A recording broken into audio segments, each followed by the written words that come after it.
کیا تم تک ان لوگوں کی خبر نہیں پہنچی جو تم سے پہلے گزر چکے ہیں، جیسے قوم نوح، عاد، سمود اور وہ لوگ جو ان کے بعد آئے، جنہیں اللہ کے سوا کوئی نہیں جانتا۔ ان کے پاس ان کے رسول واضح نشانیاں لے کر آئے، مگر انہوں نے انکار کیا، مذاق اڑایا اور سچ کو قبول کرنے سے انکار کر دیا۔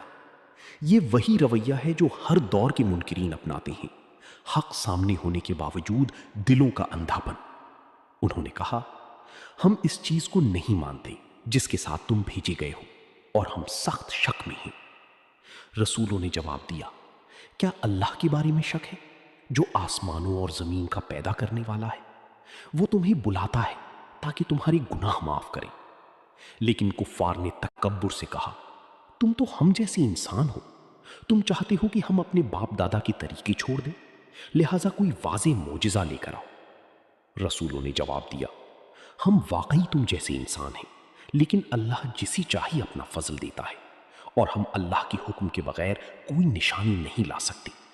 ایمان والوں کو اللہ پر ہی بھروسہ کرنا چاہیے۔ پھر انہوں نے عظیم یقین کے ساتھ کہا، ہم اللہ پر کیوں نہ بھروسہ کریں جبکہ اس نے ہمیں راستہ دکھایا، اور ہم تمہاری تکلیفوں پر صبر کریں گے۔ بھروسہ کرنے والوں کو اللہ ہی پر بھروسہ کرنا چاہیے۔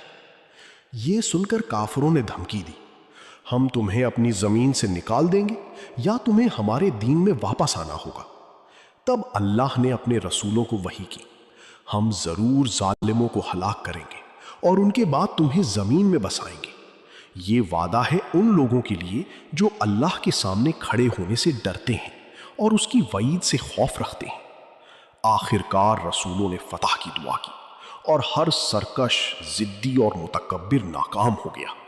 ان کے سامنے جہنم ہے جہاں انہیں کھولتا ہوا پانی پلایا جائے گا، ایسا پانی جو حلق سے نیچے نہ اترے، اور وہ موت کی آرزو کریں گی مگر انہیں موت نہیں آئے گی۔